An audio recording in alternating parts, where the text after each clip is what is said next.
The radio crackled with static as the evacuation order came through.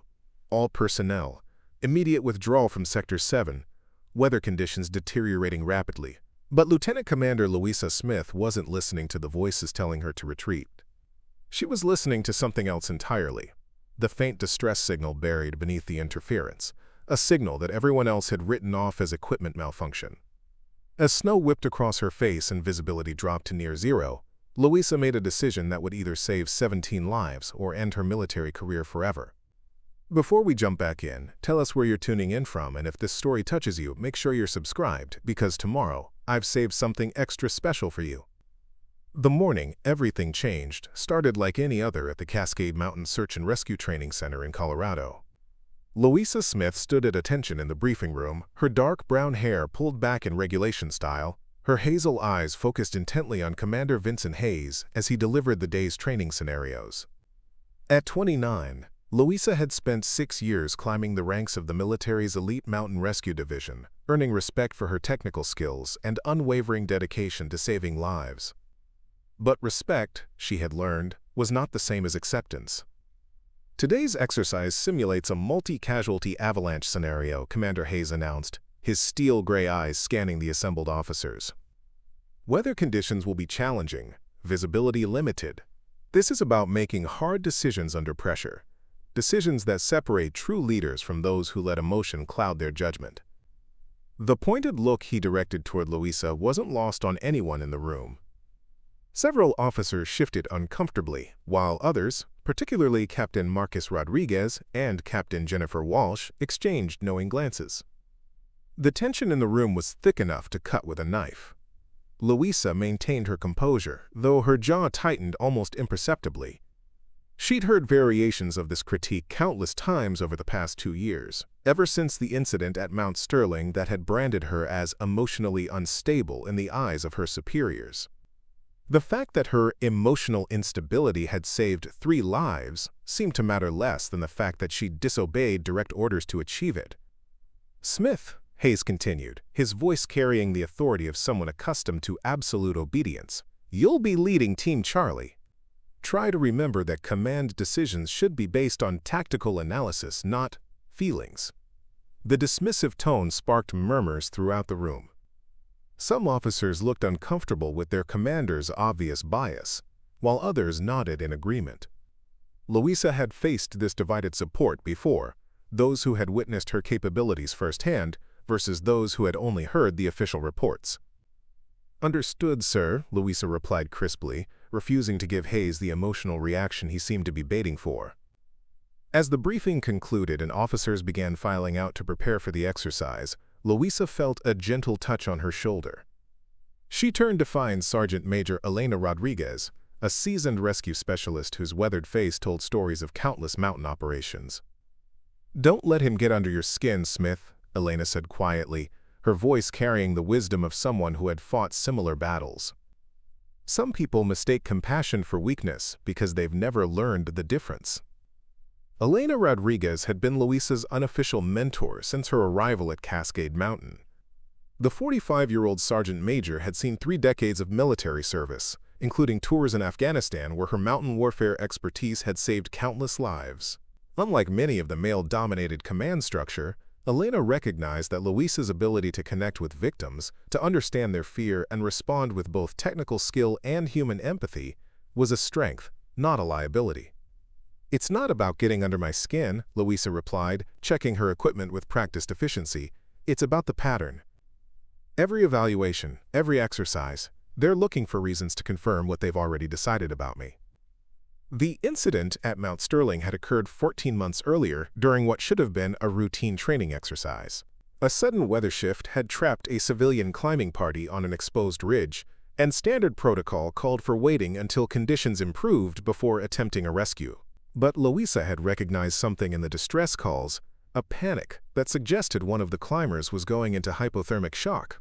Against direct orders, she had led a small team up the mountain in deteriorating conditions, using an alternative route she had scouted during previous climbs. The rescue had been successful. All 3 civilians were brought down safely, with one requiring immediate medical attention for severe hypothermia, exactly as Louisa had suspected. But instead of being commended for her initiative and life-saving instincts, she found herself facing a formal review for insubordination. The official report praised her technical skills while criticizing her, quote, inability to follow command structure under stress and her tendency to prioritize emotional responses over tactical doctrine.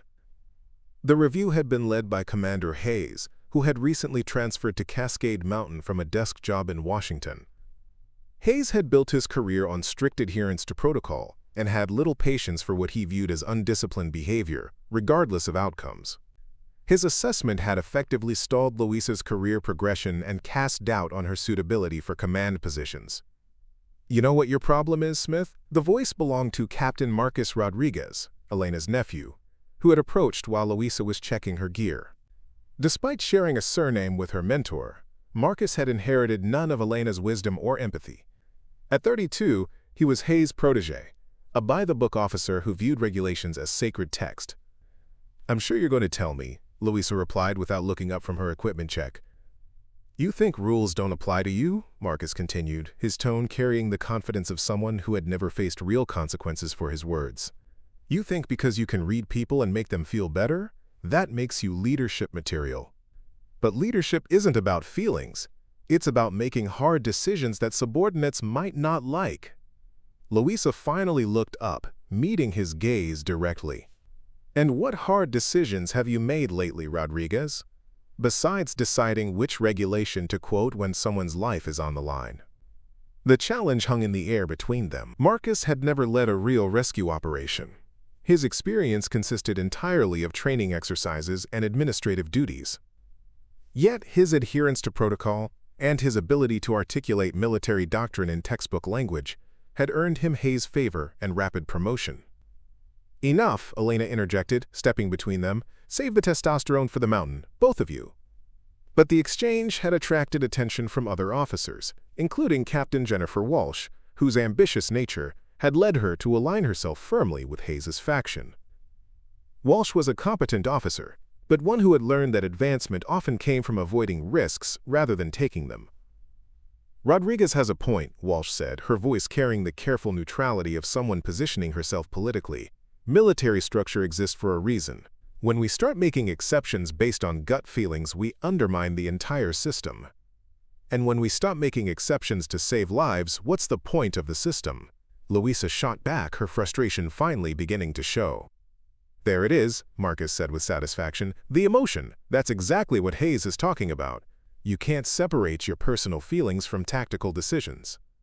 The accusation stung because it echoed the exact language from her performance review. But before Luisa could respond, the conversation was interrupted by the sharp blast of a whistle, the signal for all teams to move to their starting positions for the training exercise.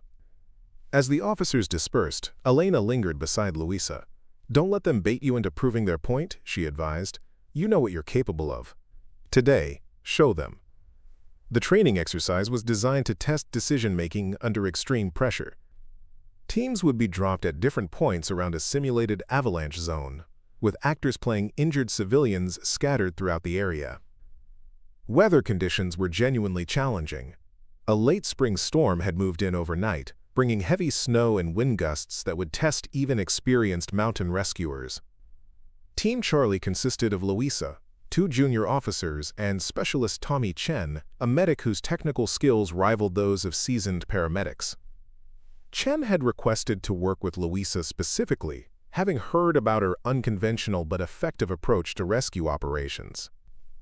"Ma'am," Chen said as they prepared to move out, "I know there's been talk about your methods, but I wanted you to know. My brother was on that climbing party at Mount Sterling. You saved his life." The revelation caught Luisa off guard. She had never learned the names of the civilians they had rescued that day. They had been evacuated to different hospitals, and the subsequent investigation had focused on her conduct rather than the outcomes. "I was just doing my job," she replied, but Chen shook his head. "No, ma'am, you were doing what was right. There's a difference." As Team Charlie made their way toward their assigned sector, Luisa found herself reflecting on the path that had brought her to this moment. Growing up in rural Montana, she had learned mountain skills from her father, a park ranger who had instilled in her both respect for the wilderness and an unshakable belief that every life was worth saving. Her mother, a nurse, had taught her to read people, to recognize signs of distress that others might miss. These combined influences had shaped Louisa into an officer who approached rescue operations holistically, considering not just the technical challenges but the human elements that often determine success or failure. She could assess a victim's psychological state as quickly as their physical condition, adjusting her approach accordingly. This ability had made her extraordinarily effective in the field, but it had also made her a target for those who viewed such methods as unprofessional. The irony wasn't lost on her that the very qualities that made her an exceptional rescuer, empathy, intuition, willingness to adapt, were being framed as weaknesses by superiors who had never faced the choice between following orders and saving lives. As Team Charlie reached their starting position, Louisa surveyed the terrain ahead. The exercise would test not just their technical skills but their judgment under pressure. She knew that Hayes and his supporters would be watching her every decision, looking for evidence to support their preconceptions. But as she looked at the faces of her team members, Chen's quiet confidence, the determination of the junior officers who had specifically requested to serve under her command, Louisa felt something crystallize within her. This wasn't just about proving herself anymore. It was about demonstrating that there was more than one way to lead, more than one path to success. The storm was intensifying, and somewhere in the white expanse ahead, people were counting on them. Real or simulated, it didn't matter. The principles remained the same. Every decision would be scrutinized, every action analyzed for signs of the emotional instability that had become her unofficial label. What her critics didn't understand was that emotion, properly channeled, wasn't a weakness. It was the difference between following procedures and truly serving the mission of search and rescue. Today, Louisa was determined to show them that difference, regardless of the consequences for her career. Preparing and narrating this story took us a lot of time, so if you are enjoying it, subscribe to our channel. It means a lot to us. Now back to the story. The helicopter's rotors churned through the thick mountain air as Team Charlie approached their drop zone. Through the small porthole, Louisa watched the landscape transform from the relative safety of the base camp into an alien world of white. The storm had intensified beyond the Weather Service's predictions, turning what should have been a challenging but manageable training exercise into something approaching real emergency conditions. 2 minutes to drop, the pilot shouted over the engine noise, his voice tight with concern. Visibility's down to maybe 50 meters. You sure you want to do this? Louisa keyed her radio to respond, but before she could speak, Hayes's voice crackled through the communication system. All teams be advised. Weather conditions are approaching safety limits. Exercise parameters remain in effect, but team leaders have discretion to abort if necessary. The message was clear to everyone listening. Hayes was giving teams an excuse to withdraw, particularly Team Charlie. It was a test within a test. Would Louisa take the safe route and abort, proving she couldn't handle pressure? Or would she push forward and risk being labeled reckless if anything went wrong? Specialist Chen caught her eye, raising an eyebrow in question. The junior officers, Lieutenant Sarah Kim and Lieutenant David Foster, waited for her decision. Both were recent graduates who had specifically requested assignment to her team despite the warnings they'd received about her problematic leadership style. We proceed as planned, Louisa decided, her voice calm and confident. But we stick together. No one operates alone in these conditions. The pilot shook his head, but began his descent toward the designated landing zone. Through the swirling snow, Louisa could barely make out the terrain features they had studied in the briefing. The exercise was designed to simulate an avalanche scenario, where multiple climbing parties had been caught in different locations across a wide area. Each team would be responsible for locating and while actors playing injured climbers while dealing with realistic weather and terrain challenges. What made this exercise particularly demanding was the psychological element. The actors weren't just lying still waiting to be found. They were trained to simulate genuine panic, hypothermia, and trauma responses. Teams would need to manage not just the technical aspects of extraction, but the human elements that could make or break a real rescue operation. As the helicopter touched down in a whirlwind of snow and debris, Louisa felt the familiar surge of adrenaline that came with entering hostile terrain. This was where she belonged. Not in conference rooms debating protocol, but in the field where decisions mattered and lives hung in the balance. "Equipment check," she ordered as the team disembarked. "Chen, medical supplies and communications. Kim, you're on rope systems and navigation. Foster, survival gear and emergency shelter. I want everything verified before we move 50 feet from this landing zone." The systematic approach belied Hayes's characterization of her as impulsive. Louisa had learned through bitter experience that thorough preparation was the foundation of successful improvisation. When unexpected situations arose, and they always did, teams needed to trust their equipment absolutely so they could focus on adapting their tactics. Lieutenant Kim, a soft-spoken officer from Oregon whose family ran a mountain guiding service, completed her check first. "Navigation systems functional, ma'am. GPS is working, but the storm is interfering with satellite signal. We'll need to rely on terrain features and compass bearings." "Understood." "Foster." Lieutenant Foster, whose background in winter warfare had made him invaluable during cold weather operations, reported on their survival capabilities. "Emergency shelter for 8 people, assuming we find all assigned casualties. Food and water for 48 hours, though I hope we won't need that long." Chen's medical assessment was more concerning. Full trauma kit, hypothermia treatment supplies, and emergency medications. "But ma'am, if we encounter someone in genuine medical distress, extraction in these conditions is going to be extremely challenging." It was a sobering reminder that even training exercises could turn deadly in mountain environments. Weather didn't distinguish between real emergencies and simulated ones. Exposure could kill just as easily during a training scenario as during an actual rescue. Acknowledged. "Remember, everyone, we're dealing with actors, but we treat every situation as if it's real. That means full medical protocols, full safety procedures. The only thing simulated here is the initial cause of injury." As Team Charlie began their advance into the storm, Louisa couldn't help but notice the contrast with how other teams were operating. Through periodic radio updates, she could hear Team Alpha and Team Bravo moving methodically through their assigned sectors, strictly following the predetermined search patterns outlined in the exercise briefing. It was exactly the kind of by-the-book approach that Hayes preferred. Systematic, predictable, easy to evaluate against established criteria. But Louisa had learned that real rescues rarely followed the textbook. Terrain changed, weather evolved, and human factors introduced variables that no amount of planning could fully anticipate.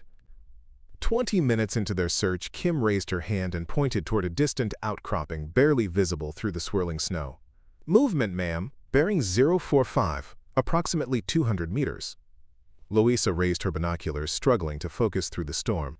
There, a flash of bright orange, the color of emergency gear. But something about the movement pattern seemed wrong.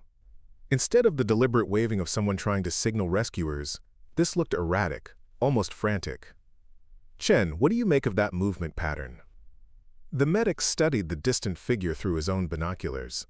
"Looks like someone in genuine distress, ma'am. Could be hypothermia affecting motor control or panic response.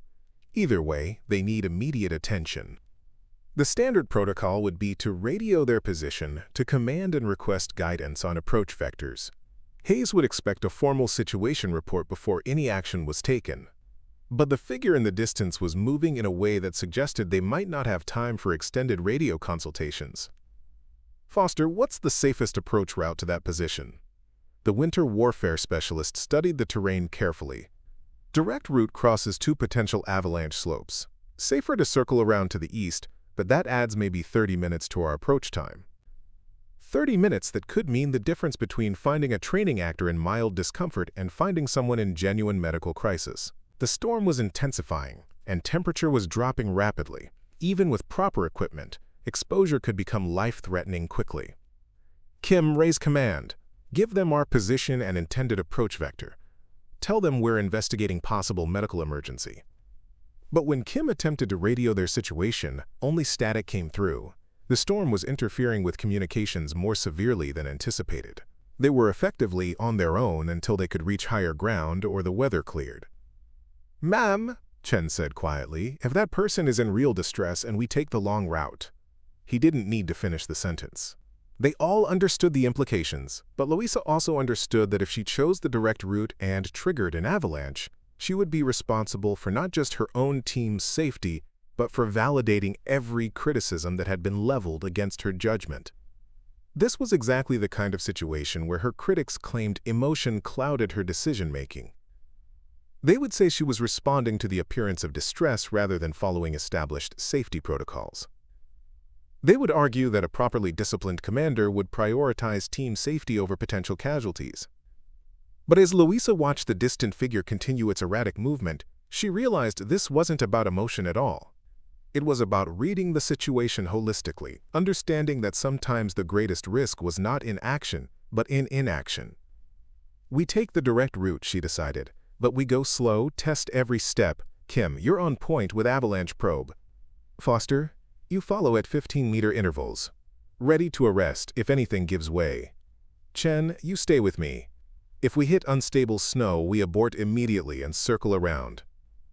It was a compromise that acknowledged both the urgency of the situation and the legitimate safety concerns. More importantly, it was a decision based on tactical assessment rather than emotional response. Exactly what Hayes claimed she was incapable of. As the team began their careful advance across the potentially dangerous terrain, Louisa found herself thinking about the nature of leadership in crisis situations. Hayes and his supporters believed that good commanders followed established procedures regardless of circumstances.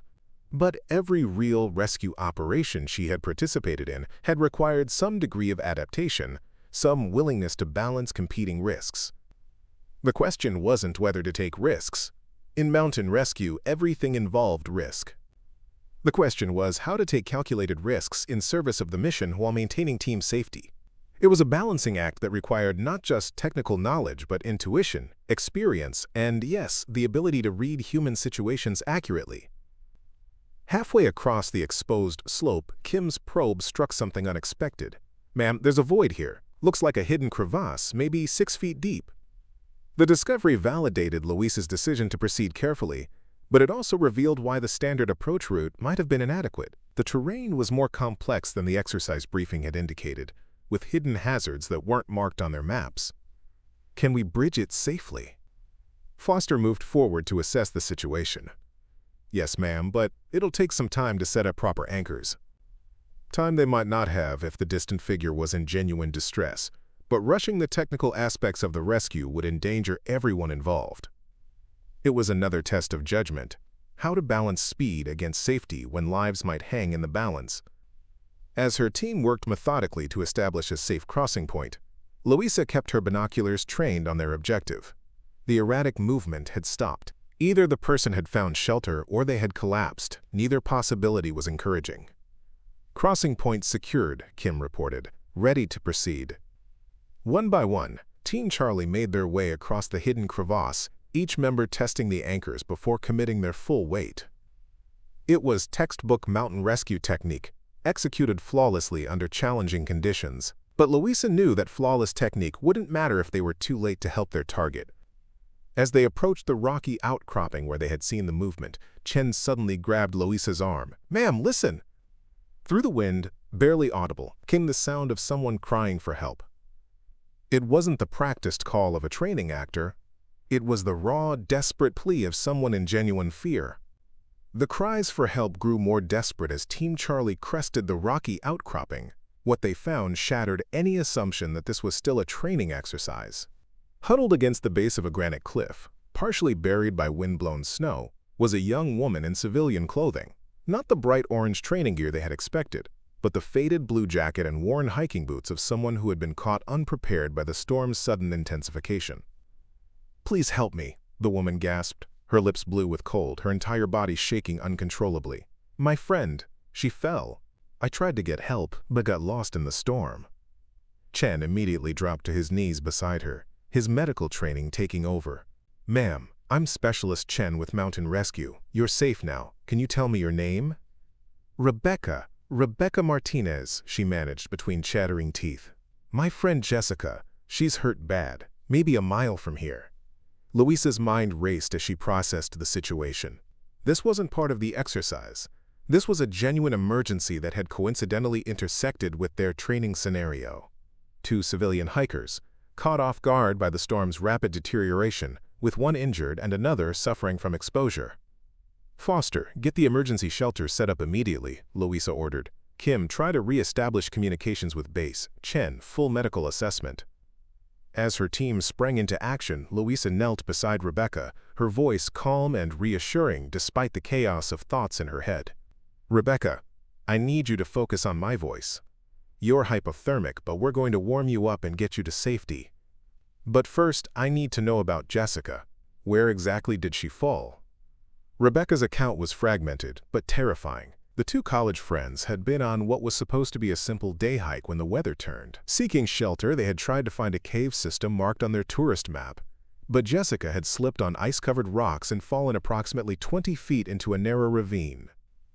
She was conscious when I left, Rebecca whispered, tears freezing on her cheeks. But she couldn't move her legs, said her back hurt really bad. I tried to climb down but couldn't, had to leave her to get help. Spinal injury, possibly in a location that would be extremely difficult to access in current weather conditions. Louisa felt the weight of genuine responsibility settling on her shoulders. This was no longer about proving herself to Hayes or defending her leadership style. This was about saving lives in conditions that were rapidly becoming lethal. Kim approached with frustration evident in her voice. Still no radio contact, ma'am. The storm's creating too much interference. Even emergency frequencies are completely blocked. Time estimate for weather clearing? Foster, who had been monitoring his weather instruments while setting up the shelter, shook his head grimly. This front is bigger than predicted. We could be looking at whiteout conditions for another 6 to 8 hours, minimum. The implications were stark. Jessica Martinez was alone in a ravine with a potential spinal injury, in conditions where exposure could kill within hours. Standard protocol would be to stabilize Rebecca, wait for communications to clear, and then coordinate a larger rescue operation with proper equipment and medical support. But Jessica didn't have 6 to 8 hours. Chen completed his assessment of Rebecca's condition. Moderate hypothermia, but she'll recover with warming and shelter. However, ma'am, he lowered his voice, if her friend has been down there for over an hour in these conditions, we're looking at a very narrow window. As if reading the situation in her commander's face, Rebecca grabbed Louisa's arm with surprising strength. Please, you have to find her. She has 2 little kids. She can't. Please. It was exactly the kind of emotional appeal that Hayes and his supporters would say clouded Louisa's judgment. The textbook response would be to explain that they needed to wait for proper resources, that attempting a rescue in these conditions with limited personnel would endanger everyone involved. But textbooks didn't account for the reality that sometimes waiting for ideal conditions meant accepting preventable deaths. Rebecca, I need precise directions to where Jessica fell. Every detail you can remember. Landmarks, distance estimates, anything that can help us find her quickly. The civilian woman's account painted a picture of challenging but not impossible terrain. The ravine was part of a creek bed that ran roughly parallel to their current position, about 800 meters to the northeast. There was a distinctive split boulder that marked the general area, and the fall site was approximately 50 meters downstream from that landmark. Ma'am, Foster said quietly, that area, it's not on our exercise map. We'd be going into unmapped terrain in 0 visibility conditions. Kim added her own concerns. Without communications, if something goes wrong, no one will know where to look for us. They were legitimate tactical concerns, the kind that any responsible commander should consider. Louisa understood that if she made the wrong decision here, she could end up with multiple casualties instead of just one. But she also understood that leadership sometimes meant accepting calculated risks to fulfill the fundamental mission. Chen, what are your realistic chances of stabilizing a spinal injury in field conditions? The medic considered carefully. With proper immobilization and rapid evacuation? Good chances if we can reach her quickly. But every minute she's down there in these temperatures decreases those odds significantly. Equipment assessment for a technical rescue in a ravine? Kim responded promptly. We have rope systems rated for technical rescue. Enough gear for a safe descent and extraction, assuming the ravine walls are stable. Foster nodded agreement. Winter gear is adequate for extended exposure. Main risk factors are navigation in 0 visibility and potential for rock fall if the ice destabilizes. Louisa weighed the factors methodically. They had the technical capability, the medical expertise, and the equipment necessary for the rescue. The primary risks were environmental, weather, terrain, and the isolation created by communication failure. Against those risks was the virtual certainty that Jessica Martinez would die if they waited for ideal conditions. "Here's what we're going to do," Louisa decided. "Rebecca stays here with Foster in the emergency shelter. Kim and Chen come with me to attempt the rescue. Foster, if we're not back in 4 hours, you evacuate Rebecca to the original landing zone and wait for pickup." It was a plan that balanced the immediate rescue needs against team safety considerations. Foster's winter warfare background made him the logical choice to remain with the civilian, while Kim's navigation skills and Chen's medical expertise were essential for the rescue attempt. "Ma'am," Foster said hesitantly, "Hayes is going to want a full accounting of why we deviated from exercise parameters." The statement hung in the air like a challenge. Everyone on the team understood the implications. By choosing to attempt this rescue, Louisa was providing ammunition for those who questioned her judgment and adherence to protocol. "Hayes can question my decisions all he wants," Louisa replied firmly, "but he can do it after we save Jessica Martinez. Right now, that's the only priority that matters." As the team prepared to move out, Rebecca grabbed Louisa's hand again. "Thank you," she whispered. "I know you don't know us, but thank you for not giving up on her." The gratitude in the young woman's eyes reminded Louisa why she had joined Mountain Rescue in the first place. It wasn't for career advancement or institutional recognition. It was for moments like this, when specialized skills and willingness to accept risk could mean the difference between life and death for someone's daughter, someone's mother, someone's friend. Kim had plotted their route using terrain features and compass bearings, accounting for the limited visibility. "Best estimate is 25 minutes to reach the general area, assuming we don't hit major obstacles." Chen secured his medical gear in waterproof containers. "I've got hypothermia treatment, spinal immobilization, and pain management. Should be enough for field stabilization if we can get her out quickly." As Team Charlie minus Foster began their advance into the storm, Louisa found herself thinking about the nature of command decisions. Hayes would undoubtedly argue that she was once again letting emotion override tactical doctrine. He would point to the risks, the deviation from protocol, the potential for additional casualties. But what Hayes failed to understand was that tactical doctrine existed to serve the mission, not the other way around. When doctrine conflicted with the fundamental purpose of search and rescue, saving lives, then adaptation wasn't emotional weakness. It was leadership. The storm seemed to intensify as they moved away from the shelter, wind driving snow with such force that it felt like being sandblasted. Visibility dropped to mere feet, forcing them to navigate by compass bearing and rope connection. Each step required careful testing of the snow surface. Each direction change demanded precise calculation to maintain their heading. 20 minutes into their advance, Kim suddenly stopped. "Ma'am, I think I see the split boulder, bearing 020, maybe 30 meters.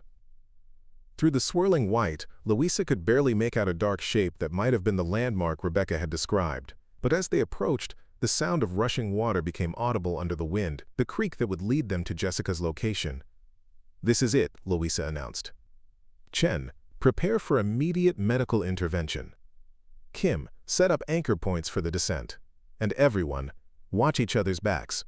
From here on, we're committed." The ravine yawned before them like a wound in the mountain, its depths lost in swirling snow and shadow.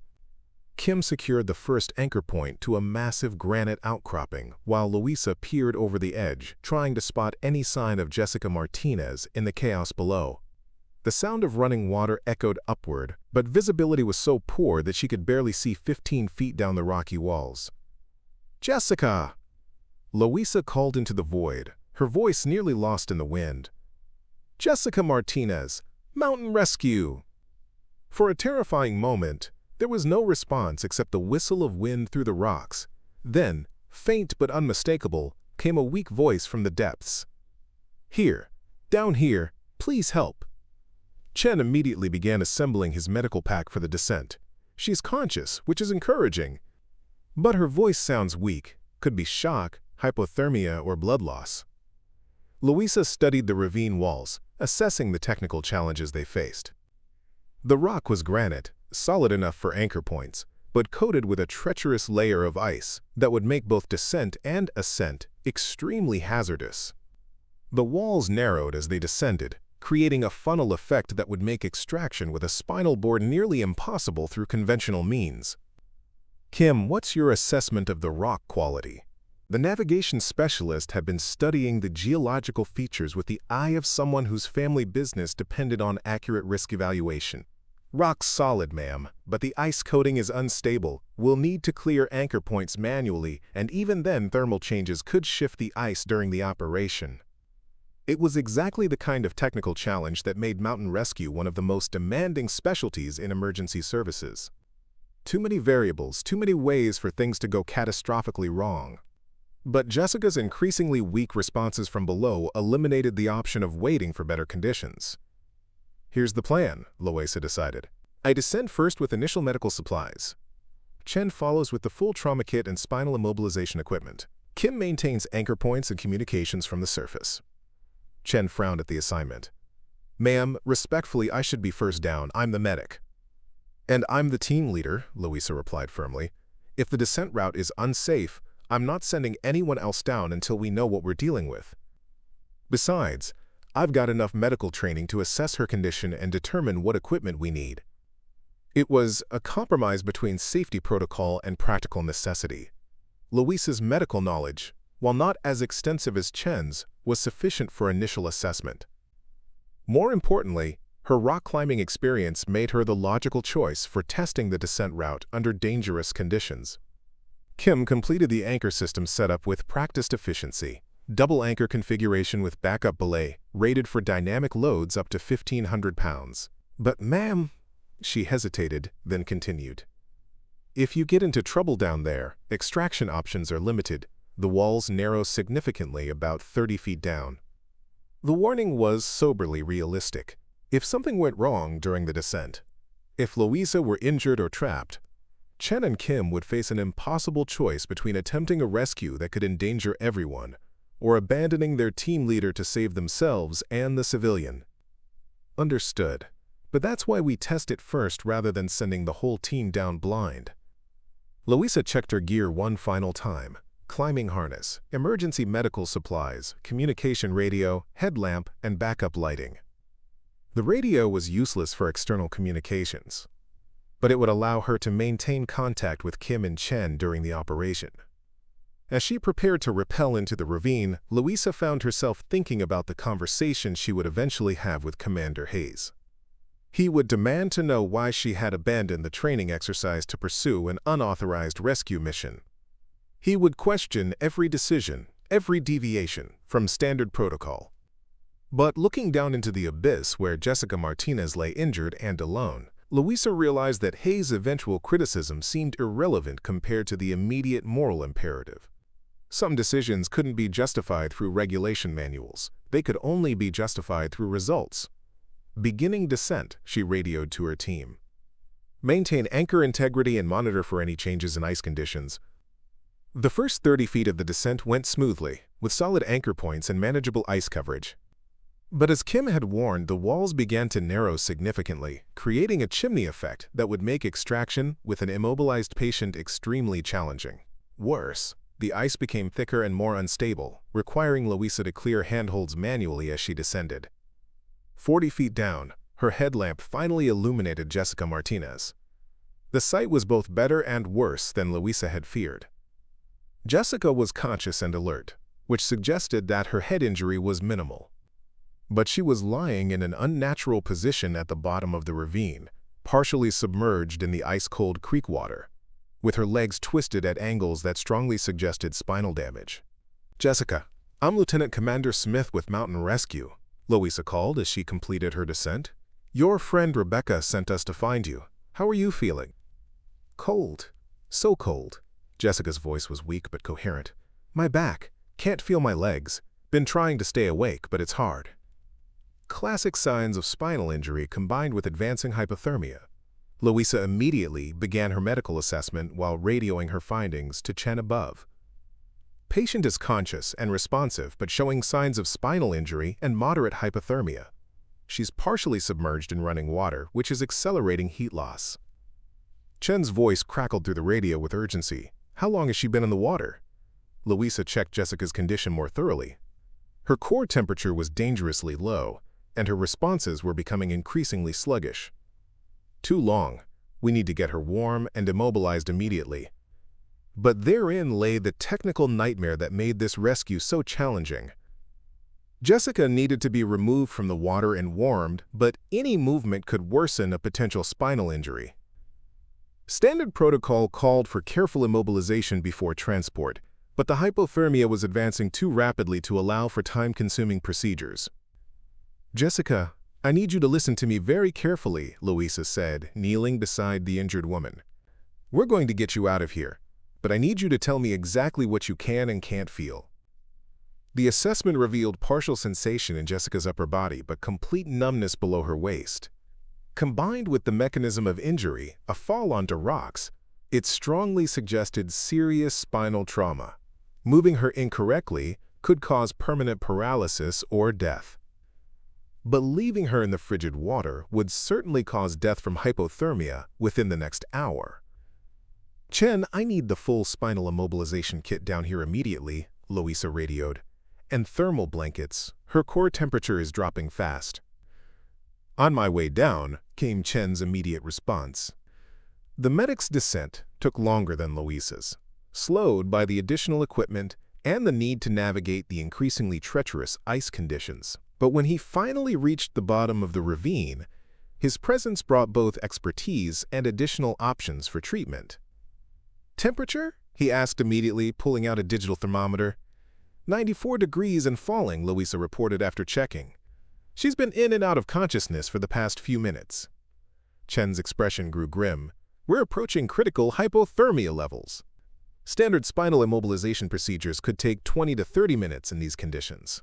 She doesn't have that long." It was the kind of impossible choice that emergency responders faced in extreme conditions, competing medical priorities that couldn't both be addressed simultaneously. Treat the hypothermia aggressively and risk paralysis from spinal movement, immobilize the spine properly and risk death from exposure. "What if we modify the procedure?" Louisa asked. "Rapid immobilization with immediate thermal management?" Chen considered the option. Risky but possible. We'd need to coordinate perfectly. Simultaneous spinal alignment and thermal barrier placement. One person manages the cervical spine, while the other handles lower body immobilization and warming. It was an advanced technique that required precise coordination and carried significant risk if executed improperly. But given Jessica's deteriorating condition, it might be their only option for addressing both medical emergencies simultaneously. "Jessica," Louisa said gently, "we're going to move you now. I need you to stay very still and let us do all the work. Don't try to help or adjust your position. Just focus on staying awake." The young woman's eyes fluttered open. "My kids, tell them Mommy fought to come home." The words hit Louisa like a physical blow. This wasn't just about medical procedures and technical challenges. This was about a mother fighting to survive for her children. It was exactly the kind of human element that Hayes and his supporters claimed created emotional bias in decision-making. But for Louisa, it clarified rather than clouded her judgment.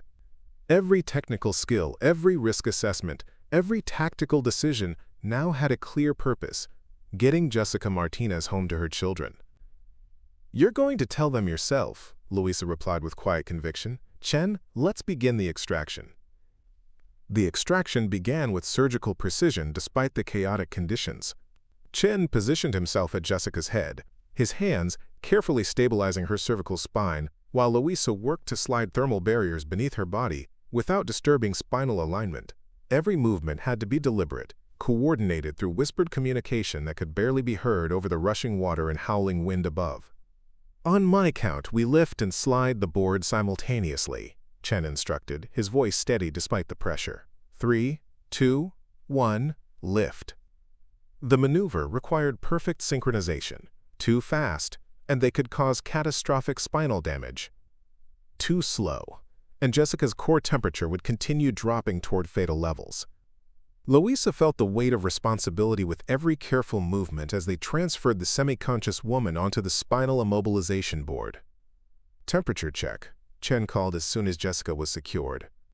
Louisa's digital thermometer reading sent a chill through both rescuers that had nothing to do with the mountain cold.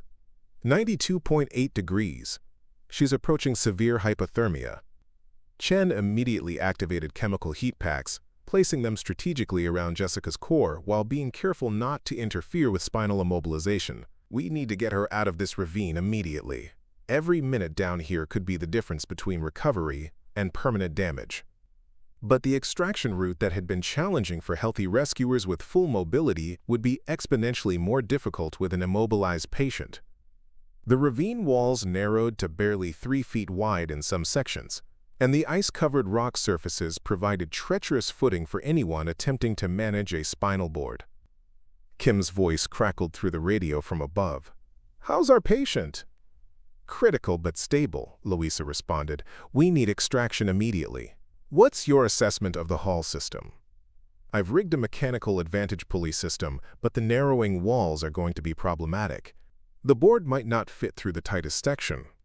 It was the nightmare scenario that technical rescue teams trained extensively to avoid, a patient extraction route that was technically impossible with standard equipment. But Jessica Martinez didn't have the luxury of waiting for ideal conditions or specialized gear. "Options?"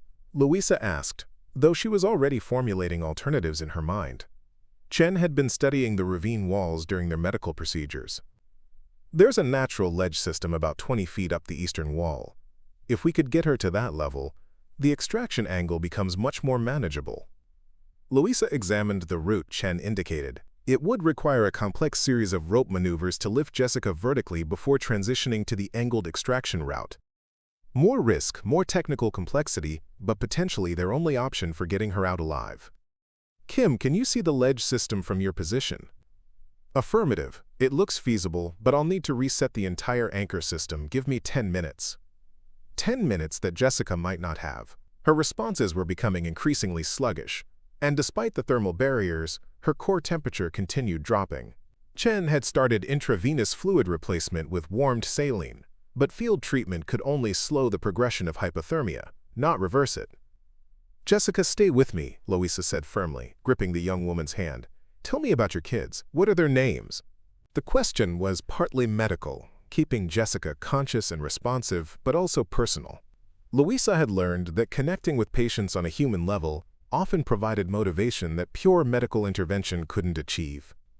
"Emma, she's 7, loves horses," Jessica whispered, her voice barely audible. "And Tyler, he's 4, wants to be a firefighter like Daddy." "What does Daddy do now?" Louisa continued, maintaining the conversation while Chen worked to stabilize Jessica's medical condition. He died. Afghanistan, 3 years ago." Tears began forming in Jessica's eyes. "They only have me now. I can't leave them." The revelation hit both rescuers with devastating clarity. Jessica Martinez wasn't just a mother. She was a single mother whose children had already lost one parent to tragedy. The stakes of this rescue had just become immeasurably higher. Chen caught Louisa's eye, his expression reflecting the same determination she felt crystallizing within herself. This wasn't just about medical procedures or technical challenges anymore. This was about ensuring that 2 young children didn't become orphans because of a hiking accident that could have been prevented with better weather awareness. "Kim, status on the anchor reset?" Louisa called upward. 2 more minutes. The ice is making anchor placement extremely difficult." 2 minutes felt like hours. As Jessica's condition continued deteriorating, her responses became more delayed, her speech increasingly slurred. Chen had done everything possible with field equipment, but advanced warming procedures required hospital facilities that were hours away, even under ideal conditions. "She's approaching unconsciousness," Chen reported quietly. "If we lose her awareness, the extraction becomes much more dangerous." Unconscious patients couldn't protect their own airways during complex rescue operations. They couldn't assist with movement or report pain that might indicate additional injury. Most critically, they couldn't provide the will to survive that often made the difference in extreme medical situations. "Jessica, I need you to listen to me," Louisa said urgently. "Emma and Tyler need their mommy to fight right now. Can you fight for them?" The young woman's eyes fluttered open with what seemed like tremendous effort. "Fighting. For them. Always fighting." "That's right, and we're fighting too, but I need you to stay awake and help us get you home." Kim's voice finally came through the radio with the news they desperately needed. "Anchor system reset complete. ready for vertical lift to the ledge. The extraction that followed tested every technical skill the team possessed. Using a complex pulley system, they slowly raised Jessica's immobilized form 20 feet up the ravine wall, with Chen ascending alongside to monitor her medical condition and Louisa managing the lift from below. Every foot of elevation required careful coordination to prevent the spinal board from striking rock outcroppings or becoming entangled in the rope system. Patient secured on the ledge, Kim reported after what felt like an eternity. Vitals? Chen's assessment brought mixed news. Temperature has stabilized at 92 degrees, but she's lost consciousness. Pulse is weak but steady. We need to move fast.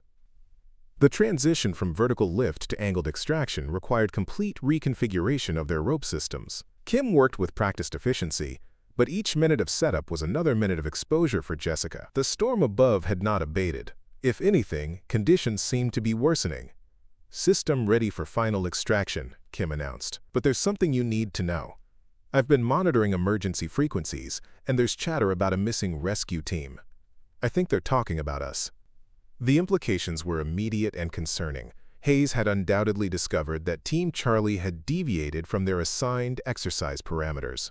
By now, he would have initiated emergency protocols to locate them, protocols that would result in additional rescue teams being deployed into the same dangerous conditions. "How long before they reach our position?" Louisa asked. "Best estimate, 30 to 45 minutes, assuming they can navigate in these conditions." It was a race against time with multiple clocks running. Jessica's medical condition required immediate hospital treatment. The weather was continuing to deteriorate, making helicopter evacuation increasingly unlikely. And now additional rescue teams were potentially putting themselves at risk trying to locate Team Charlie. "We finish this extraction now," Louisa decided. "No delays, no second guessing. Kim, begin the haul." The final phase of the rescue required all three team members working in perfect coordination. Kim managed the mechanical advantage system from above, Chen continued medical monitoring and support during the extraction, and Louisa guided Jessica's spinal board through the narrow passages that had made the rescue so technically challenging. Halfway through the extraction, disaster nearly struck. A section of ice gave way under the stress of the rope system, sending chunks of frozen debris cascading down the ravine. One piece struck the spinal board, jolting Jessica's unconscious form and threatening to destabilize the entire operation. "Board integrity?" Chen called urgently.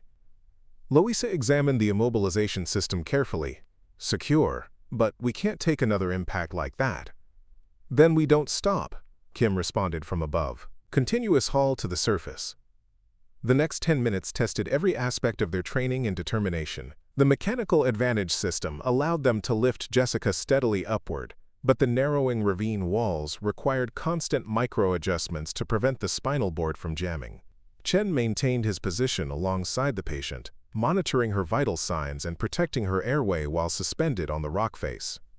When Jessica's board finally crested the edge of the ravine and was pulled onto solid ground, all three rescuers felt a surge of relief that was immediately tempered by the continuing medical emergency. They had successfully extracted her from the ravine, but her core temperature remained dangerously low, and consciousness had not returned. "Foster, we need immediate shelter and aggressive warming procedures," Louisa radioed to their teammate who had remained with Rebecca. "Already prepared, ma'am. Emergency shelter is set up with heating systems active. How far out are you?" Louisa looked at the distance they still needed to cover while carrying an immobilized patient through blizzard conditions. 20 minutes if we push hard. 20 minutes that would determine whether their technically successful rescue would result in a medically successful outcome. Jessica Martinez had survived the extraction, but the fight to save her life was far from over. The journey back to Foster's position became a nightmare of endurance and precision. Team Charlie moved as a single unit through the blizzard, with Kim leading navigation, Louisa and Chen sharing the weight of Jessica's spinal board, and the unconscious patient strapped securely between them. Every step required careful placement in the deep snow. Every direction change demanded constant communication to maintain their heading in zero visibility. "Temperature check," Chen called during their third rest stop, his breath forming ice crystals that immediately disappeared in the wind. Louisa's thermometer reading brought grim news. 91.5 degrees, still dropping. Despite their thermal barriers and chemical heat packs, Jessica's core temperature continued its dangerous descent. The combination of prolonged exposure, blood loss from internal injuries, and the stress of the extraction had overwhelmed their field-warming capabilities. She needed hospital-level intervention within the next hour, or hypothermia would cause irreversible organ damage. "How much further?" Chen asked, though his GPS readings were unreliable due to the storm interference. Kim consulted her compass and estimated distance based on terrain features barely visible through the snow. Maybe 800 meters. But the last section crosses that exposed ridge where wind speeds could knock us off our feet. The exposed ridge represented their final major obstacle, a narrow spine of rock that connected their current position to the shelter where Foster waited with Rebecca Martinez. Under normal conditions, it would be a straightforward traverse. But in current weather, with an immobilized patient, it would test every aspect of their training and determination. "Foster, status report," Louisa radioed ahead. "Rebecca's stable and warming nicely," came the immediate response. "Shelter's secure and heating systems are maintaining internal temperature around 70 degrees. How's our second patient?" "Critical. We'll need immediate transition to the warming setup the moment we arrive." "Roger that. I've got everything prepared for rapid patient transfer." As Team Charlie approached the exposed ridge, the wind intensified dramatically. What had been challenging but manageable conditions became a fight for basic stability. Gusts exceeding 60 miles per hour threatened to lift the spinal board like a sail, requiring all three rescuers to maintain constant physical control. "Rope system," Louisa ordered. "We're not crossing this without being connected." Kim quickly rigged a safety line between anchor points on either side of the ridge, creating a fixed rope that the team could follow even if visibility dropped to absolute zero. It was a time-consuming safety measure, but losing their way on the exposed ridge could result in walking off a cliff edge in the blizzard conditions. The crossing took 15 agonizing minutes. Chen maintained constant medical monitoring of Jessica while fighting to keep his equipment functional in the extreme cold. Kim managed the rope system and navigation, calling out obstacles and direction changes every few steps. Louisa coordinated the team's movement while bearing the primary responsibility for patient stability. Halfway across the ridge, disaster struck. A massive wind gust caught the spinal board at precisely the wrong angle, lifting Jessica's immobilized form and threatening to tear her from the rescuer's grip. Chen immediately threw his full weight across the board, while Louisa fought to regain control of her end. For a terrifying moment, the unconscious patient hung suspended between the rescuers and the howling abyss below. "I've got her," Kim shouted, adding her strength to stabilize the board. "But we can't take another hit like that." The near disaster had shaken all three rescuers, but more importantly, it had jolted Jessica back to semi-consciousness. Her eyes fluttered open, unfocused but aware. "Emma! Tyler!" she whispered weakly. "That's right," Louisa responded immediately, recognizing the opportunity to maintain Jessica's consciousness through personal connection. "You're going home to Emma and Tyler. We're almost there." The remainder of the ridge crossing proceeded without major incident, but the stress of the near miss had taken its toll on everyone. Chen's hands were shaking from a combination of cold and adrenaline. Kim's navigation had become more cautious, slowing their overall progress. And Louisa felt the weight of command responsibility settling heavily on her shoulders. Every decision she had made since discovering Rebecca Martinez had been scrutinized through the lens of Hayes' criticism. Was she responding emotionally to the human elements of the situation? Was she taking unnecessary risks that endangered her team? Had emotion truly clouded her tactical judgment? But looking at Jessica's face, seeing the flicker of consciousness that represented a mother's determination to survive for her children, Louisa realized that the supposed conflict between emotion and tactical effectiveness was a false dichotomy. Understanding the human stakes didn't weaken decision-making, it clarified priorities and motivated excellence under pressure. "Shelter in sight," Kim announced, her voice carrying relief that was shared by the entire team. Foster's emergency shelter appeared through the storm like a beacon of hope, a bright orange dome that stood out against the white chaos of the blizzard. More importantly, warm air and the smell of hot coffee emerged when Foster opened the entrance to welcome them.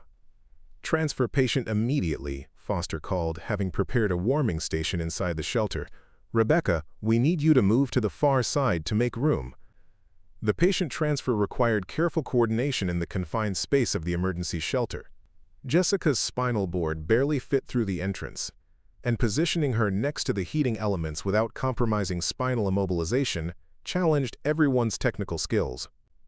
But within minutes, Jessica Martinez was surrounded by radiant heat, thermal blankets, and the most advanced field warming equipment that mountain rescue technology could provide. Chen immediately began advanced hypothermia treatment protocols, while Foster assisted with patient monitoring. Core temperature rising, Chen reported after 10 minutes of aggressive warming, 93.2 degrees and climbing, pulse strengthening. For the first time since discovering Jessica in the ravine, Louisa allowed herself to feel cautious optimism. The technical rescue had been successful, the medical intervention was showing positive results, and both patients were stable in a secure shelter. But their isolation from command structure was about to end. The sound of helicopter rotors cutting through the storm announced the arrival of the search teams that Hayes had dispatched to locate Team Charlie. Through the shelter walls, Louisa could hear multiple aircraft circling their position, looking for a safe landing zone in the deteriorating weather conditions. Kim monitored the radio frequencies, listening to the coordination between incoming rescue teams. 3 helicopters, full medical teams, and Hayes himself, she reported. "They're trying to establish a landing zone about 200 meters south of our position."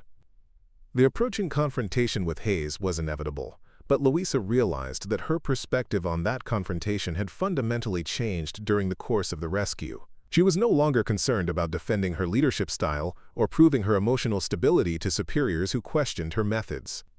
Jessica Martinez was alive because Team Charlie had responded to genuine human need rather than following exercise parameters. Rebecca Martinez was safe because they had prioritized saving lives over avoiding criticism. The rescue had required every aspect of their training: technical skills, medical knowledge, tactical decision-making, and the emotional intelligence to understand what was truly at stake. "Ma'am," Foster said quietly, "what do you want us to tell Hayes about the deviation from exercise protocol?"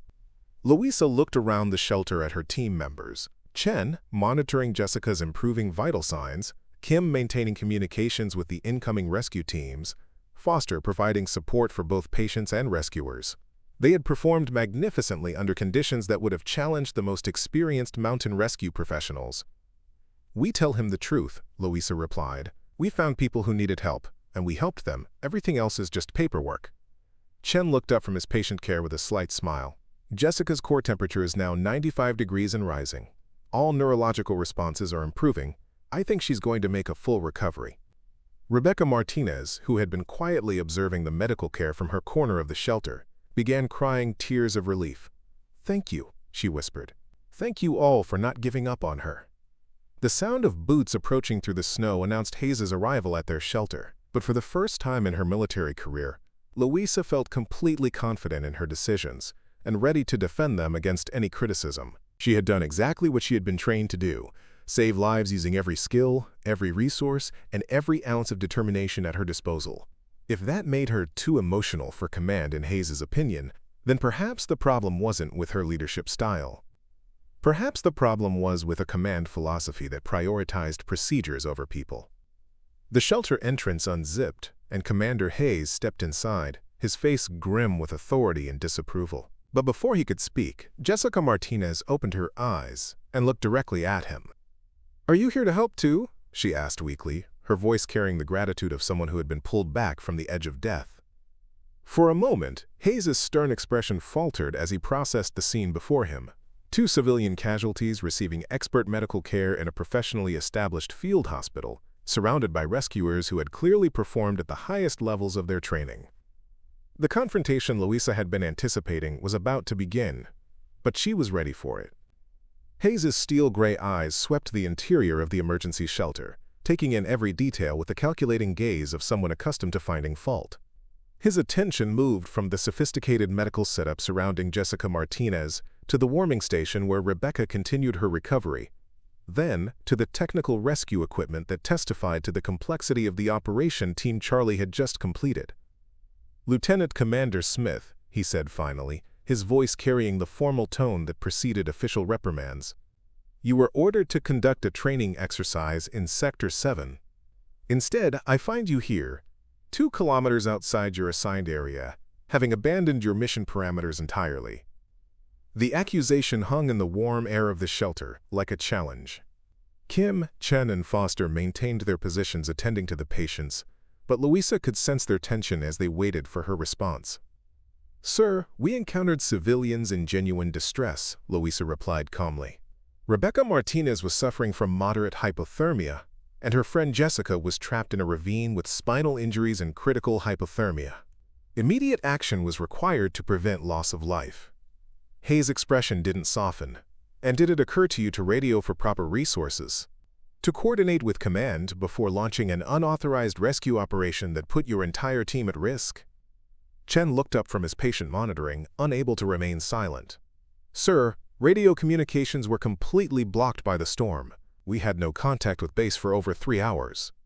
"That doesn't authorize you to abandon military protocol," Hayes shot back. "Standard procedure in communication blackout situations is to return to your designated rally point and wait for contact to be re-established." The statement revealed everything that was wrong with Hayes' understanding of mountain rescue operations. Rally points and communication schedules meant nothing when people were dying of exposure. Protocol existed to serve the mission, not replace it. "Sir," Louisa said, her voice remaining steady despite her rising frustration, "Jessica Martinez would have died if we had followed that protocol." Her core temperature was dropping below survivable levels. Every minute we delayed action decreased her chances of survival. Hayes gestured dismissively. "You don't know that. You made an assumption based on incomplete information and emotional response to apparent distress. That's exactly the kind of decision-making that concerns your superiors." The accusation of emotional decision-making might have stung 2 hours earlier, but surrounded by the evidence of their successful rescue, 2 living patients who would have died without intervention, Louisa felt only clarity about her choices. "What I know, sir, is that Jessica Martinez has 2 young children who would have become orphans today if we had prioritized paperwork over life-saving action. What I know is that every member of my team performed magnificently under conditions that tested the limits of their training." Foster stepped forward, his winter warfare experience lending authority to his words. "Sir, the technical aspects of this rescue were extremely challenging. The ravine extraction required advanced rope work in zero-visibility conditions. The medical intervention was textbook hypothermia treatment under field conditions. This wasn't amateur hour. This was professional mountain rescue at its highest level." Hayes turned his attention to Foster with obvious irritation. "Are you questioning my assessment, specialist?" "I'm providing facts, sir. This team saved 2 lives, using exactly the skills they've been trained to employ. If that's not what mountain rescue is supposed to accomplish, then I've misunderstood our mission." The exchange was interrupted by movement from Jessica Martinez, who had been drifting in and out of consciousness as her core temperature rose. Her eyes opened and focused on Hayes with obvious effort. "Excuse me," she said weakly, "are you in charge of these people?" Hayes' formal demeanor shifted slightly as he addressed the civilian. "I'm Commander Hayes, yes. How are you feeling?"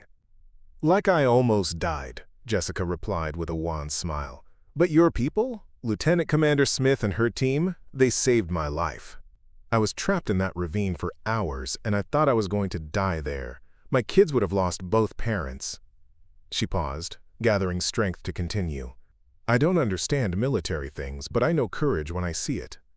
That woman climbed down into hell to pull me out. Her team risked everything to get me back to my children." Hayes looked uncomfortable with the civilian's testimony, but before he could respond, the shelter entrance opened again. Sergeant Major Elena Rodriguez entered, followed by Captain Marcus Rodriguez and 2 medical personnel carrying a military-grade stretcher. Elena's experienced eyes immediately assessed the situation. The professional medical setup, the stable patients, the obvious success of a complex rescue operation. Her gaze met Louisa's with something that might have been pride. "Situation report," Elena requested formally, though her tone suggested she already understood the essential facts. Chen provided a concise medical briefing. 2 civilian casualties, both treated for hypothermia and exposure. Jessica Martinez also sustained spinal injuries from a fall, but is responding well to treatment. Both patients are stable and ready for evacuation. Marcus Rodriguez surveyed the scene with obvious confusion. His textbook understanding of military operations hadn't prepared him for the reality of successful improvisation under crisis conditions. But the exercise parameters were abandoned to save lives, Elena finished firmly, which is exactly what we train for. Hayes' face reddened slightly. Sergeant Major, these officers deliberately disobeyed direct orders and abandoned their assigned mission. Their assigned mission, Elena replied calmly, is mountain rescue. They encountered people who needed rescuing and they rescued them. I'm not seeing the problem. The arrival of the medical evacuation team created a flurry of activity as Jessica and Rebecca were prepared for transport to the base medical facility. Professional medical personnel took over patient care, allowing Chen to step back and assess his own team's condition. It was only then that Louisa realized how exhausted they all were. The adrenaline of the rescue had masked the physical toll of operating in extreme conditions for hours. Kim was moving stiffly, her joints protest the prolonged exposure to cold. Foster's hands showed signs of frostbite from managing rope systems with bare fingers. Chen himself was displaying early symptoms of exhaustion and dehydration. "Sir," Elena addressed Hayes, "I recommend immediate medical evaluation for all Team Charlie personnel. They've been operating in extreme conditions for over 4 hours without proper rest or nutrition." Before Hayes could respond, Jessica Martinez called out as she was being loaded onto the evacuation stretcher. "Lieutenant Commander Smith, thank you. I'll never forget what you did today." The simple expression of gratitude carried more weight than any official commendation could provide. It represented the fundamental purpose that had driven Louisa to pursue mountain rescue in the first place. The knowledge that specialized skills and willingness to accept risk could mean the difference between tragedy and hope for families in crisis. As the medical teams departed with their patients, the shelter fell quiet except for the continued howling of the storm outside. Hayes stood in the center of the space, his authority somehow diminished by the evidence of successful rescue operations that had occurred despite his command philosophy. "This incident will require a full investigation," he announced formally. "All personnel involved will submit detailed reports explaining their actions and decision-making processes." "Of course, sir," Louisa replied. "I'm confident that our actions will stand up to scrutiny." Elena stepped closer to Hayes, her voice carrying the weight of 30 years of military experience. "Commander, I've been in mountain rescue longer than anyone currently serving in this unit. What I witnessed today was textbook leadership under crisis conditions. If we're going to investigate anything, maybe we should investigate why our officers hesitate to save lives when bureaucracy might disapprove." The challenge was direct and unmistakable. Elena had put her own career on the line to defend her junior officer, something that wouldn't go unnoticed by Hayes or his superiors. Hayes looked around the shelter one final time, perhaps recognizing that his authority had been undermined by the simple fact of successful rescue operations. "We'll discuss this matter further once all reports have been submitted," he said stiffly. As Hayes prepared to leave, Kim approached Louisa with her navigation equipment. "Ma'am, for the record, our GPS logs show exactly where we went and when. Weather data confirms that conditions exceeded safe parameters for normal operations. And radio logs will show that communications were completely blocked during the critical decision period." The implication was clear. The technical evidence would support every aspect of Team Charlie's decision-making and actions. Hayes might question their judgment, but he couldn't dispute their competence or the favorable outcome of their choices. After Hayes departed, Elena remained in the shelter with Team Charlie. "How are you feeling about all this?" she asked Louisa directly. "Honestly, I feel like we did exactly what we were trained to do," Louisa replied. "If that's wrong, according to Hayes, then maybe the problem isn't with our training." Elena smiled for the first time since entering the shelter. "You're learning. Leadership isn't about avoiding criticism. It's about accepting responsibility for decisions that serve the mission. Today, you serve the mission perfectly." Chen gathered his medical equipment, his movements showing the fatigue that was affecting all of them. "What happens next? With the investigation, I mean." "That depends on what Hayes really wants to accomplish," Elena replied thoughtfully. "If he wants to punish successful rescue operations to prove a point about authority, he'll find himself explaining that position to people who understand what mountain rescue actually involves." The storm outside was finally beginning to weaken, and through gaps in the cloud cover, late afternoon sunlight occasionally broke through. The weather that had created such dangerous conditions was passing, but the challenges facing Team Charlie were just beginning. Louisa looked around at her team members, professionals who had performed magnificently under conditions that would have defeated less capable rescuers. Whatever Hayes ultimately decided about their actions, she was proud of what they had accomplished together. They had saved 2 lives, using every skill, every resource, and every ounce of determination at their disposal. In her mind, that was the only evaluation criterion that truly mattered. The investigation would come, the paperwork would be filed, and Hayes would make his recommendations about their futures.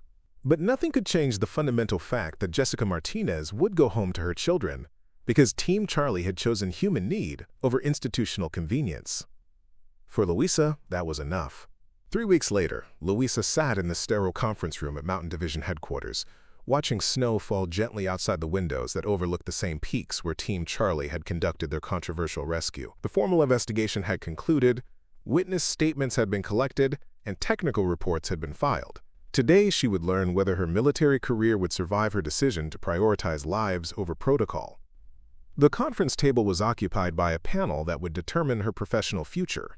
General Patricia Morrison, the division commander who had flown in specifically for this hearing, Colonel James Wright, Hayes' immediate superior, Commander Hayes himself looking confident in his pressed uniform, and surprisingly, Sergeant Major Elena Rodriguez, whose presence suggested the investigation had taken directions Hayes hadn't anticipated. Jessica Martinez sat in the gallery behind Louisa, having insisted on attending despite the formal military setting. Her recovery had been remarkable. No permanent spinal damage, full neurological function restored, and a newfound appreciation for the people who had risked everything to save her life. Beside her sat Rebecca, whose simple presence served as a living reminder of what had been at stake that day in the mountains.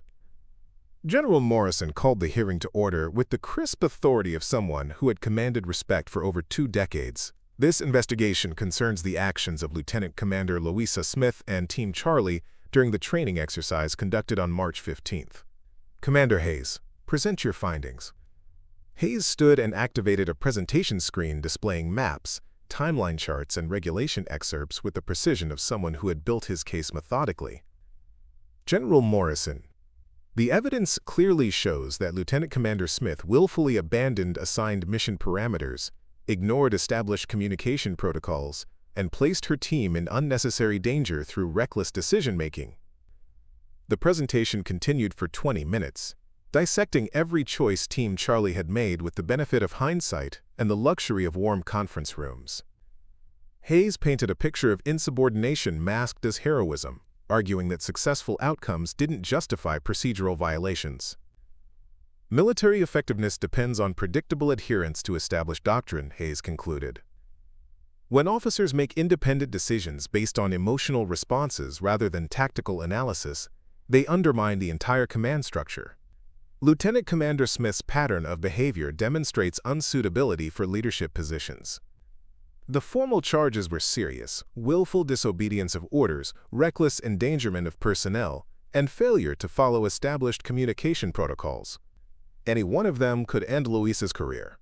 Together, they painted a picture of an officer who couldn't be trusted with command responsibility. General Morrison studied the presentation materials before turning to Louisa. Lieutenant Commander Smith, how do you respond to these charges? Louisa stood, her uniform bearing the same crisp precision as Hayes's, but her confidence came from very different sources. General Morrison, I stand by every decision made by Team Charlie on March 15th. We encountered civilians in life-threatening situations and used our training to save them. That's exactly what mountain rescue personnel are supposed to do. She had prepared no elaborate presentation, no charts or regulation quotations. Instead, she spoke directly about the realities of emergency response in extreme conditions, about the decisions that couldn't wait for committee approval, and about the responsibility that came with specialized life-saving skills. Hayes argues that we should have followed protocol regardless of circumstances, Louisa continued. But protocol exists to serve the mission, not replace it. When Jessica Martinez was dying of hypothermia in that ravine, no regulation manual could tell us how to balance competing medical priorities under field conditions. That required judgment, experience, and yes, understanding of what was truly at stake. Colonel Wright leaned forward, his expression thoughtful. Commander Hayes suggests that your decision-making was compromised by emotional factors. How do you respond to that assessment? The question struck at the heart of the investigation, the fundamental conflict between Hayes's vision of military leadership and the reality of emergency response operations. Colonel Wright, understanding the human consequences of our decisions isn't emotional compromise. It's situational awareness, Louisa replied.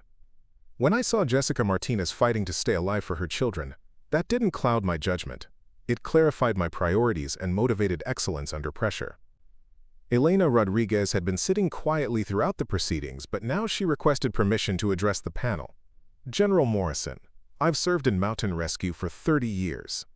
I've seen officers who follow procedures perfectly and let people die, and I've seen officers who adapt procedures to save lives. Lieutenant Commander Smith represents the best of military mountain rescue, technical competence combined with tactical flexibility. The Sergeant Major's testimony carried weight that surprised everyone except those who knew her reputation. Lena had participated in more successful rescues than anyone currently serving, and her assessment of professional competence was considered definitive within the mountain rescue community. Furthermore, Elena continued, the technical aspects of Team Charlie's operation were flawless. The ravine extraction, the medical intervention, the storm navigation, everything was executed at the highest professional standards. If we're going to criticize successful rescue operations, we need to examine what message that sends to our personnel. Hayes visibly bristled at the indirect criticism of his leadership philosophy, but before he could respond, General Morrison raised a hand for silence. I'd like to hear from the civilians who were rescued, the general announced, looking toward Jessica Martinez. Ms. Martinez, you're not required to testify, but the panel would value your perspective on what occurred. Jessica stood slowly, still showing slight effects from her ordeal but determined to speak. General Morrison, I don't understand military procedures, but I understand what happened to me in those mountains. I was dying, and Lieutenant Commander Smith's team saved my life. Her voice grew stronger as she continued. My husband died serving our country in Afghanistan. He believed in doing what's right even when it's difficult. What Lieutenant Commander Smith did that day, that was exactly the kind of courage and leadership my husband would have respected. The personal testimony created a moment of profound silence in the conference room. Jessica Martinez represented something that regulation manuals couldn't quantify, the human reality that justified mountain rescue's existence. Rebecca Martinez requested permission to speak as well, her quiet voice carrying obvious emotion. I was hypothermic and terrified when they found me, but Lieutenant Commander Smith treated me with such kindness and professionalism. She made me feel safe even in the middle of that terrible storm. That's what real leadership looks like. General Morrison thanked both civilians and dismissed them from the hearing, but their impact on the proceedings was unmistakable.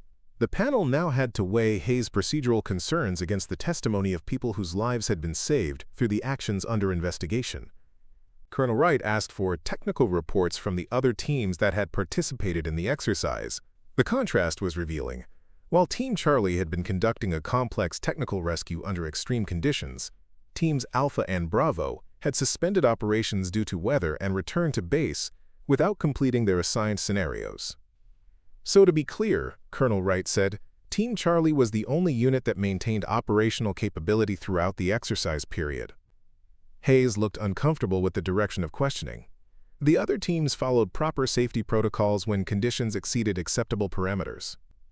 And yet Team Charlie successfully operated in those same conditions while conducting a rescue that required significantly more technical skill than the original exercise scenarios. The question highlighted an inconvenient truth. Team Charlie had demonstrated superior operational capability precisely because they had been willing to adapt their approach to changing circumstances. General Morrison called for a brief recess to allow the panel to deliberate privately. During the break, Louisa found herself approached by officers she had never met. Personnel from other mountain rescue units who had heard about the investigation and wanted to express their support. We've all been in situations where we had to choose between regulations and results, a major from the Alaska unit told her quietly. Most of us just hope we have the courage to make the right choice when it matters.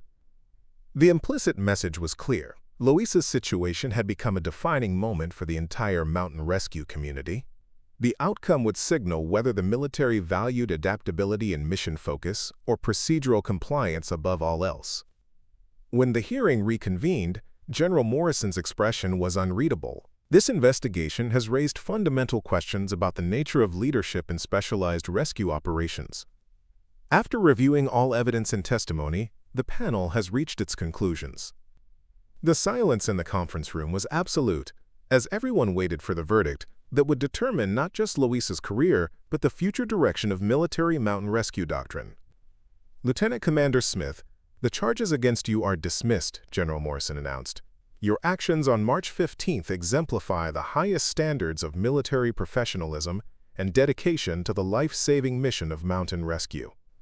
The relief that flooded through Louisa was immediately followed by the general's next words. Furthermore, this investigation has revealed concerning deficiencies in current training protocols and command philosophy. Effective immediately, Lieutenant Commander Smith is promoted to commander and assigned as Director of Advanced Mountain Rescue Training. Her first responsibility will be developing new doctrine that emphasizes adaptive leadership under crisis conditions. The reversal was complete and devastating for Hayes, whose rigid approach had been not just rejected but replaced by the very philosophy he had sought to eliminate. Colonel Wright looked directly at Hayes as he delivered the final verdict. Commander Hayes, your transfer to administrative duties in Washington has been expedited. Your replacement as unit commander will be announced shortly. As the hearing concluded and participants began filing out, Jessica Martinez approached Louisa with tears in her eyes. I wanted you to know, Emma and Tyler made you cards. They're too young to understand everything that happened, but they know you're the reason their mommy came home. The simple gratitude of two children who had almost lost their remaining parent provided perspective that no military commendation could match. Louisa had made the right choices for the right reasons, and the institutional recognition was gratifying. But the human impact remained the true measure of success. Elena Rodriguez lingered as the conference room emptied, her weathered face showing satisfaction with the outcome. How does it feel to be vindicated? It feels like the beginning rather than the end, Louisa replied thoughtfully.